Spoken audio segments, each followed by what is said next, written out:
जय हिंद साथियों। बिहार पुलिस सिपाही की नई भर्ती के लिए आज हमारा ज्योग्राफी का तीसरा प्रैक्टिस सेट चलेगा। इससे पहले साथियों आपका पॉलिटी से 4 प्रैक्टिस सेट और ज्योग्राफी से 2 प्रैक्टिस सेट हो चुका है। अगर आपने उन सभी वीडियो को नहीं देखा है तो उसके लिए एक अलग से प्लेलिस्ट बना हुआ है। आप लोग चैनल के प्लेलिस्ट में जाकर उन सभी वीडियो को देख सकते हैं। तो चलिए आज हमारा ज्योग्राफी का प्रैक्टिस सेट नंबर तीसरा चलेगा। तो जो भी साथी चैनल पर पहली बार आए हैं आप लोग क्लास टाइमिंग को नोट कर लीजिए। ये क्लास आपको डेली रात 8 बजे लाइव चैट के साथ दिया जाता है। तो चलिए आज रात के 8 बज चुके हैं, फटाफट से आप लोग लाइव क्लास को ज्वाइन कीजिए। तो आइए पहला क्वेश्चन देखिए, भारतीय संघ में केंद्र शासित प्रदेश कितने हैं? 5, 8, 9 या फिर डी इससे अधिक? बिल्कुल आपको सोच समझकर आंसर करना है।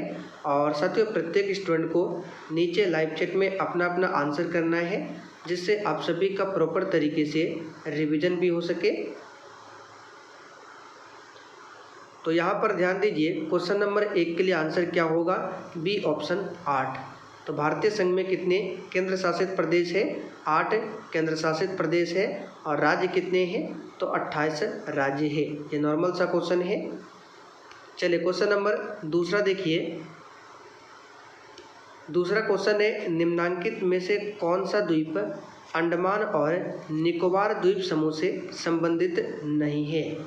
वेरी इंपॉर्टेंट क्वेश्चन है। चलिए बताइए इस क्वेश्चन का आंसर क्या होगा। और साथियों आप लोग डेली क्लास को अटेंड कीजिए। क्लास का टाइमिंग है 8 बजे से। तो निम्नांकित में से कौन सा द्वीप अंडमान और निकोबार द्वीप समूह से संबंधित नहीं है? तो इसका आंसर हो जाएगा सी वाला ऑप्शन, कन्नानौर द्वीप। ये कहाँ पर है? तो ये लक्षद्वीप का पार्ट है। ये लक्षद्वीप में स्थित है कन्नानौर द्वीप। लक्षद्वीप की बात करें तो इसकी राजधानी कहाँ पर है? कवरत्ती। पूछा जाता है, ध्यान रखिएगा। लक्षद्वीप की राजधानी कहाँ है? कवरत्ती है। और अंडमान निकोबार की राजधानी कहाँ पर है? तो ध्यान रखिएगा, पोर्ट ब्लेयर। कहाँ पर है?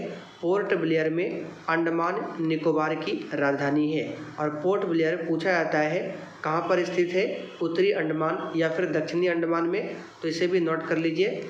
पोर्ट ब्लेयर आपका दक्षिणी अंडमान में स्थित है, यानी कि साउथ अंडमान में पोर्ट ब्लेयर स्थित है। जैसे कि भारत का नीचे साइड का मैप हो गया, तो यहाँ पर इधर क्या है? आप सभी जानते हैं अरब सागर है। और यहीं पर है आपका लक्षद्वीप समूह। और इधर आपका बंगाल की खाड़ी। तो यहाँ पर क्या है आपका? अंडमान निकोबार। तो आपको ध्यान रखना है, लक्षद्वीप समूह अरब सागर में है और अंडमान निकोबार द्वीप समूह ये बंगाल की खाड़ी में है। तो इस क्वेश्चन का आंसर यहाँ पर सी वाला होगा। चलिए क्वेश्चन नंबर 3 देखिए, आदम का पुल निम्न में से किन 2 देशों के बीच में स्थित है? चलिए बताइए क्वेश्चन नंबर 3 के लिए आंसर क्या होगा। और साथियों अगर आप लोग सच में बिहार पुलिस की तैयारी करना चाहते हैं तो आप लोग अभी से तैयारी में लग जाइए, क्योंकि जैसे ही 21,391 जो भर्ती बिहार पुलिस का है इसका रिजल्ट निकलता है, वैसे ही ये जो नई भर्ती है बिहार पुलिस में ये आपको देखने को मिलेगा। और इसका एग्ज़ाम डेट भी बहुत ही जल्द दे दिया जाएगा। फिर आपके पास तैयारी करने के लिए बिल्कुल भी समय नहीं बचेगा। इसलिए साथियों आप लोग डेली क्लास को अटेंड कीजिए और अभी से तैयारी में लग जाइए। तो आदम का पुल एग्जाम में पूछा हुआ है, ये जो है भारत और श्रीलंका के मध्य में है। तो यहाँ पर डी वाला ऑप्शन आपका सही जवाब है, भारत और श्रीलंका। देखिए भारत और श्रीलंका के बीच में पाक की खाड़ी है, इसे भी ध्यान रखिएगा। पाक की खाड़ी एग्जाम में पूछा जाता है कि बताइए पाक की खाड़ी किन 2 देशों के बीच में है? तो भारत और श्रीलंका। एक और खाड़ी है मन्नार की खाड़ी। मन्नार की खाड़ी ये भी भारत और श्रीलंका के बीच में है। अच्छा आपसे क्वेश्चन पूछते हैं, बताइए भारत के कौन से द्वीप पर सबसे अधिक जनसंख्या निवास करती है? तो याद कीजिए हमने शायद आपको ये क्वेश्चन बताया था, आप लोग नोट कर लीजिए। सालसेट द्वीप। सालसेट एक ऐसा द्वीप है जिस पर क्या है? सबसे अधिक जनसंख्या निवास करती है। और सालसेट द्वीप पर ही आपका मुंबई बसा हुआ है, ठीक है। इसलिए यहाँ पर सबसे अधिक जनसंख्या निवास करती है सालसेट द्वीप पर। चलिए आगे बढ़ते हैं। क्वेश्चन नंबर चौथा क्वेश्चन देखिए, भारत का अनन्य आर्थिक क्षेत्र कहाँ तक विस्तारित है?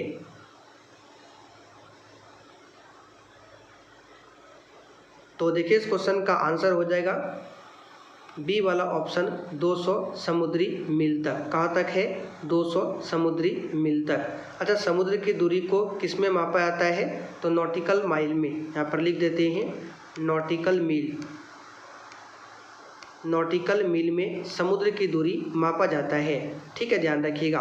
और एक नॉटिकल मील की बात करें तो इसमें कितना किलोमीटर होता है? तो 1.8 किलोमीटर। तो ये आपको पता होना चाहिए, एक नॉटिकल मील में कितना किलोमीटर होता है, याद कर लीजिए 1.8 किलोमीटर। तो फिलहाल इस क्वेश्चन का आंसर है बी वाला ऑप्शन 200 समुद्री मील तक। चलिए 5वां क्वेश्चन लगाइए। निम्न में से कौन सा द्वीप भारत और श्रीलंका के मध्य में स्थित है? और देखिए साथियों, अगर आपने अभी तक बिहार पुलिस का जो कोर्स है नहीं लिया है तो फटाफट से जाकर आप लोग ले लीजिए। ऑलरेडी बहुत सारे बच्चों ने ले रखा है। उस कोर्स में आपको क्या क्या मिलेगा? तो जो डेली क्लास कराया जाता है उसका PDF मिल जाएगा आंसर के साथ में, प्लस 2010 से लेकर अब तक बिहार पुलिस के एग्जाम में जितने भी क्वेश्चन पूछे गए हैं वो सारा क्वेश्चन आपको मिल जाएगा 1 लाइनर फॉर्मेट में। आप लोग जाकर देख सकते हैं, प्लस जितने भी इम्पोर्टेंट नोट्स है वो भी आपको वहाँ पर मिल जाएगा। तो फटाफट से जाइए आप लोग, डिस्क्रिप्शन बॉक्स में एप्लीकेशन का लिंक है। एप्लीकेशन का नाम है सक्सेस वर्ल्ड MCQ। ठीक है, तो या फिर लिंक डिस्क्रिप्शन बॉक्स में दिया हुआ है, आप लोग क्लिक करके वहाँ पर उसको डाउनलोड कर लीजिए और कोर्स को परचेज कर सकते हैं। तो यहाँ पर इस क्वेश्चन का आंसर आपका हो जाएगा सी ऑप्शन, रामेश्वरम। क्या हो जाएगा? रामेश्वरम। चलिए क्वेश्चन नंबर 6 देखिए। कर्क रेखा निम्नांकित में से किस एक राज्य से होकर नहीं गुजरती है?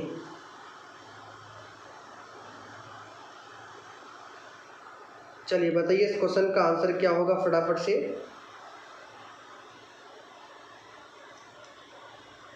तो देखिए इस क्वेश्चन का आंसर क्या होगा।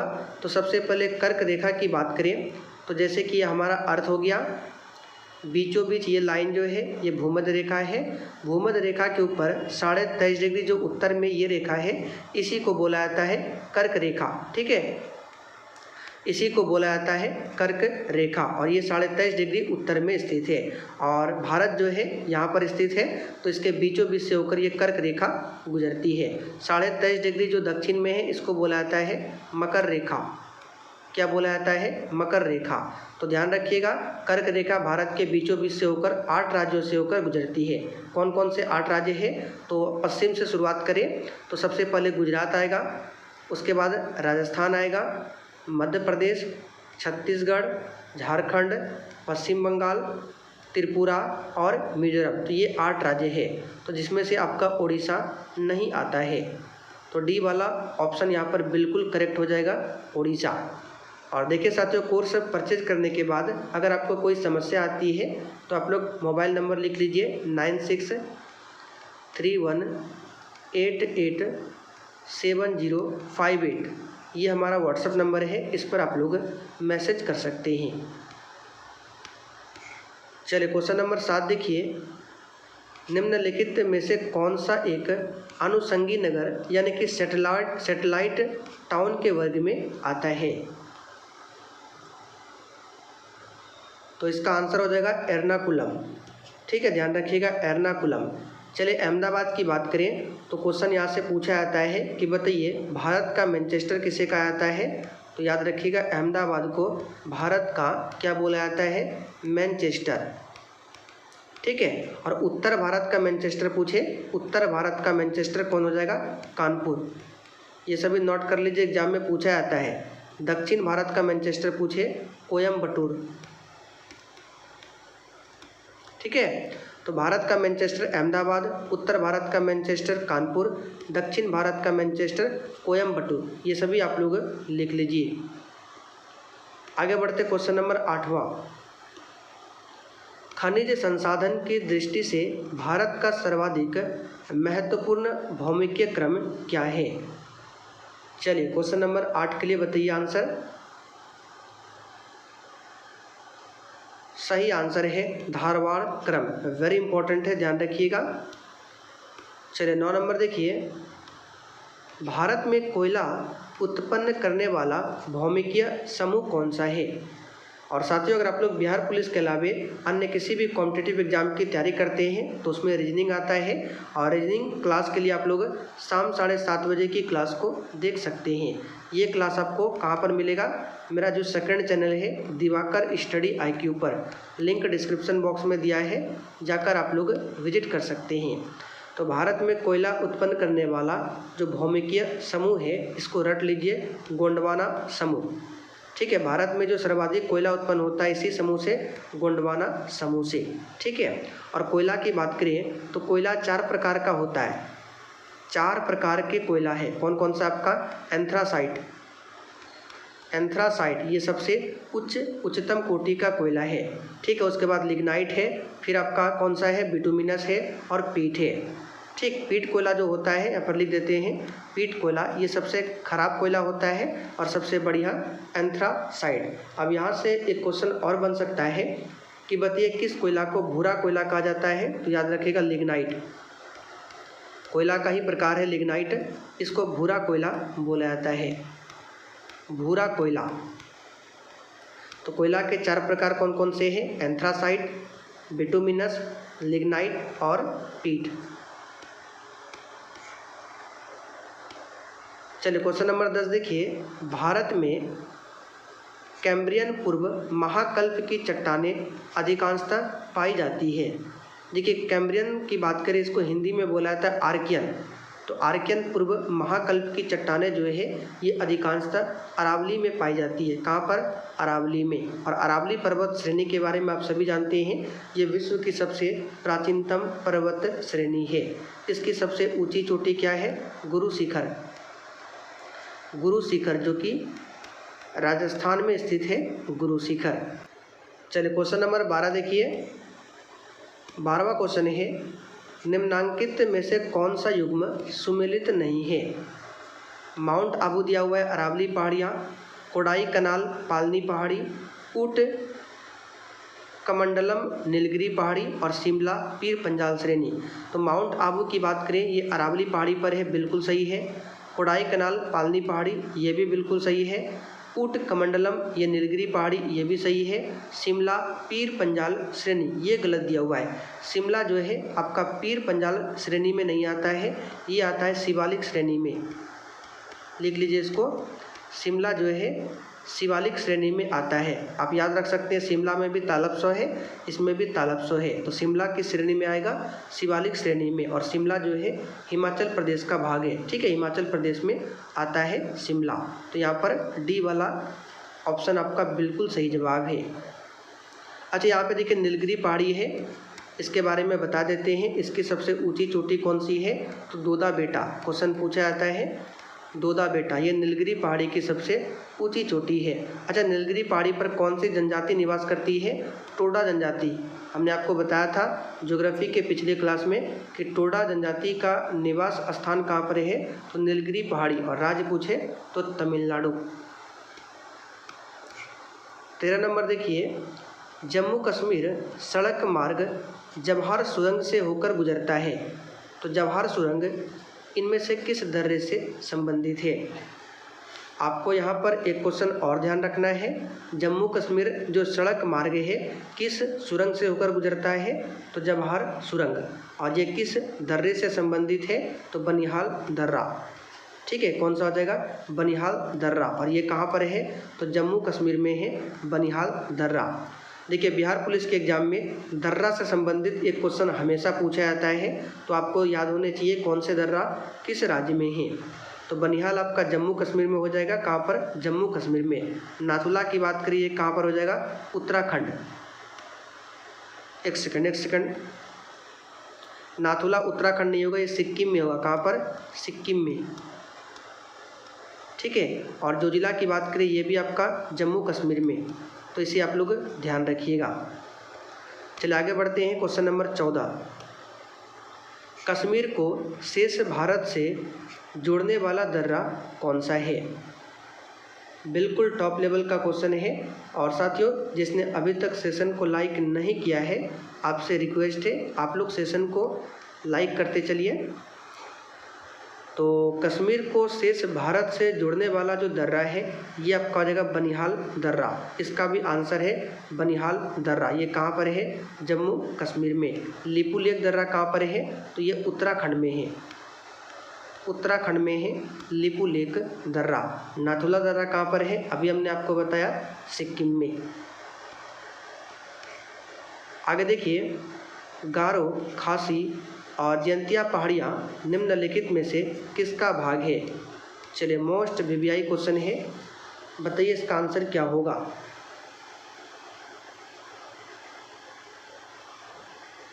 तो साथियों, गारो, खासी, जयंतिया पहाड़ियाँ राज्य पूछे तो मेघालय में है, और यहाँ पर पहाड़ी या फिर पठार दिया हुआ है, तो ये आपका हो जाएगा किसका? ये हो जाएगा आपका किसका? दक्कन पठार का। इसको भी याद कर लीजिए। गारो, खासी और जयंतिया पहाड़ियाँ किस पठार का भाग है? तो दक्कन पठार का। और राज्य पूछे कहाँ पर है गारो, खासी, जयंतिया, तो मेघालय हो जाएगा। ठीक है, आगे बढ़ते हैं। निम्नांकित में से कौन सी पर्वत श्रेणी ट्रांस हिमालय से सम्मिलित नहीं है? देखिए, हिमालय की बात करें तो उत्तर से दक्षिण तक भी हिमालय का 4 पार्ट है, और पश्चिम से लेकर पूरब तक भी हिमालय को 4 भागों में बांटा गया है। तो कौन सी पर्वत श्रेणी ट्रांस हिमालय में सम्मिलित नहीं है? तो इस क्वेश्चन का आंसर आपका हो जाएगा कौन सा, बताइए।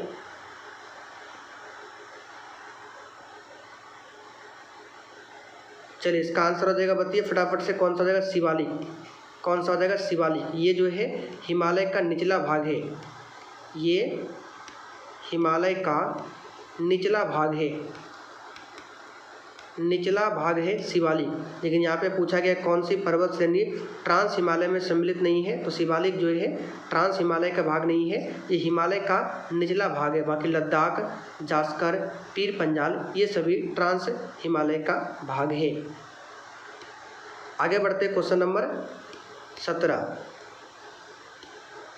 हिमालय की पर्वत श्रेणियों में जो सम्मिलित नहीं है वह कौन सा है? तो इसका आंसर हो जाएगा काराकोरम। ठीक है, काराकोरम जो है ये हिमालय की पर्वत श्रेणी नहीं है। बाकी वृहत हिमालय, लघु हिमालय, शिवालिक ये सभी क्या है? हिमालय की पर्वत श्रेणियों का भाग है, जबकि काराकोरम जो है ये हिमालय की पर्वत श्रेणी का भाग नहीं है। तो आंसर यहाँ पर पहला वाला हो जाएगा। आगे देखिए, कलिम्पोंग को ल्हासा से जोड़ने वाला दर्रा कौन सा है? देखिए साथियों, आप लोग एक बार हिमालय के बारे में अच्छे से जो नीली वाली थ्योरी वाला जो लूसेंट का बुक होता है वहाँ पर पढ़ लीजिए। अगर आप लोग सही से उसका थ्योरी पढ़ लेंगे तो ये सब क्वेश्चन आपसे गलत नहीं होगा। ठीक है, या फिर यूट्यूब पर भी आपको बहुत सारे ऐसे वीडियो मिल जाएंगे हिमालय के प्रकार के बारे में, उसको अच्छे से देख लीजिए। ठीक है, फिर आपको ये सभी क्वेश्चन समझ में आएगा। चलिए, तो कलिम्पोंग को ल्हासा से जोड़ने वाला दर्रा कौन सा है? तो इसका आंसर हो जाएगा जेलेपला दर्रा। कौन सा? जेलेपला दर्रा। बोमडिला दर्रा पूछा जाता है कहाँ पर है? ये अरुणाचल प्रदेश में है, अरुणाचल प्रदेश में बोमडिला दर्रा है। सिपकिला दर्रा पूछे हिमाचल प्रदेश में है, हिमाचल प्रदेश में। आप लोग कमेंट करके बताइए जोजिला दर्रा कहाँ पर है। अभी हमने आपको बताया था जोजिला दर्रा के बारे में। आगे देखिए, निम्नलिखित में से जो नदी सिंधु नदी की सहायक नहीं है वह कौन सी है? तो बहुत ही सिंपल सा क्वेश्चन है, कोसी नदी। ये सिंधु नदी की सहायक नदी नहीं है। ठीक है, कोसी नदी को बिहार का शोक बोला जाता है। अच्छा, सिंधु नदी जो है इसको पाकिस्तान की जीवन रेखा भी बोला जाता है, तो इसे आप लोग ध्यान रखिएगा। अगर आपसे क्वेश्चन पूछे कि बताइए पाकिस्तान की जीवन रेखा कौन सी नदी है, तो सिंधु नदी। तो बाकी कोसी नदी जो है ये सिंधु नदी की सहायक नदी नहीं है।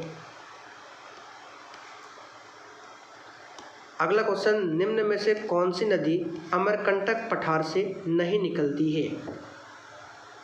बताइए 20 के लिए। तो अमरकंटक पठार की बात करें तो हमने आपको बताया था अमरकंटक पठार से आपका नर्मदा निकलता है पश्चिम की ओर, सोन निकलता है उत्तर की ओर जो कि गंगा में आकर मिलती है पटना में, और महानदी की बात करें ये भी निकलती है। जबकि गोदावरी की बात करें ये कहाँ से निकलती है? तो ये महाराष्ट्र के त्र्यंबकेश्वर से। नोट कर लीजिए, त्र्यंबकेश्वर गोदावरी नदी महाराष्ट्र के त्र्यंबकेश्वर से निकलती है और गोदावरी नदी की लंबाई पूछा जाता है तो 1465 किलोमीटर है, जो कि दक्षिण भारत की सबसे लंबी नदी है गोदावरी। गोदावरी नदी को वृद्ध गंगा भी बोला जाता है, वृद्ध गंगा गोदावरी नदी को कहा जाता है। बाकी नर्मदा, महानदी, सोन ये मध्य प्रदेश के अमरकंटक पठार से निकलती है। अगला क्वेश्चन, रुद्रप्रयाग निम्नलिखित में से किन नदियों के संगम पर स्थित है? तो नॉर्मल सा क्वेश्चन है, इसका आंसर हो जाएगा अलकनंदा और कौन सा होगा बताइए। चलिए, अलकनंदा और मंदाकिनी, यानी अलकनंदा नदी और मंदाकिनी नदी जहाँ पर मिलती है उस स्थान का नाम है रुद्रप्रयाग। तो यहाँ पर आंसर हो जाएगा बी वाला ऑप्शन, रुद्रप्रयाग। आप लोग इसे भी याद कर लीजिए, रुद्रप्रयाग, देवप्रयाग, ठीक है, ये आपको लुसेंट में मिल जाएगा सभी चीज़। भारत की निम्न नदियों में से कौन सी नदी डेल्टा नहीं बनाती है? या फिर देखिए, ये जो है रुद्रप्रयाग, कर्णप्रयाग, देवप्रयाग, इसके बारे में नोट्स शॉर्ट में डाल देंगे कहाँ पर, एप्लीकेशन पर, तो वहाँ पर भी जाकर आप लोग पढ़ सकते हैं। तो भारत की निम्न नदियों में से कौन सी नदी डेल्टा नहीं बनाती है? तो इस क्वेश्चन का आंसर क्या होगा? तो देखिए, जैसे कि ये भारत का नीचे साइड का मैप है, तो जितनी भी नदियाँ पश्चिम की ओर बहती है और वो अपना जल अरब सागर में गिराती है। देखिए, जो भी नदी पश्चिम की ओर बहेगी तो पश्चिम में क्या है, अरब सागर है। तो जो भी नदियाँ पश्चिम की ओर बहती है वो डेल्टा नहीं बनाती है, और जितनी भी नदियाँ पूर्व की ओर बहती है जो अपना जल बंगाल की खाड़ी में गिराती है वो डेल्टा का निर्माण करती है। तो यहाँ पर देखिए, पश्चिम की ओर बहने वाली नदियाँ मुख्य रूप से याद रखिएगा नर्मदा, ताप्ती, ये अक्सर एग्जाम में पूछा जाता है। तो यहाँ पर देखिए, ताप्ती नदी ये डेल्टा का निर्माण नहीं करेगी क्योंकि ये पश्चिम की ओर बहती है। बाकी गंगा, गोदावरी, महानदी ये पूरब की ओर बहने वाली नदियाँ हैं और ये डेल्टा का निर्माण करती है। तो आपको ध्यान रखना है, जितनी भी नदियाँ पश्चिम की ओर बहती है वो डेल्टा नहीं बनाती है, जैसे कि नर्मदा, ताप्ती, ठीक है, ध्यान रखिएगा। आगे देखिए, नदी जो यहाँ पे भ्रंश होगा, भ्रंश घाटी से होकर बहती है वह कौन सी है? भ्रंश घाटी का मतलब जो डेल्टा नहीं बनाती है, तो उसका आंसर हो जाएगा नर्मदा और ताप्ती। ऑप्शन में नर्मदा दिया है, बाकी महानदी, स्वर्णरेखा, कावेरी ये भ्रंश घाटी से होकर नहीं बहती है। अगला क्वेश्चन, निम्नलिखित में से कौन सी नदी एस्चुरी नहीं बनाती है? यानी कि जो नदियाँ डेल्टा बनाती है वो एस्चुरी नहीं बनाती है, बताइए इसमें से कौन सी नदी है? तो नर्मदा तो एस्चुरी बनाएगी क्योंकि ये डेल्टा नहीं बनाती है, ये पश्चिम की ओर बहने वाली नदी है। ताप्ती भी पश्चिम की ओर बहने वाली नदी है। मांडवी नदी आपको गोवा के आसपास मिलेगा, तो ये भी आपका पश्चिम की ओर बहेगी। तो बचा आपका केवल महानदी, ये एस्चुरी नहीं बनाती है, ये डेल्टा का निर्माण करती है। यहाँ पर भी देख लीजिए, देखिए महानदी दिया हुआ है, गंगा, गोदावरी, महानदी ये सभी पूरब की ओर बहने वाली नदियाँ हैं, ये डेल्टा बनाती है। आगे देखिए क्वेश्चन नंबर 25, निम्नांकित में से कौन सी नदी का स्रोत मैकाल श्रेणी में नहीं है?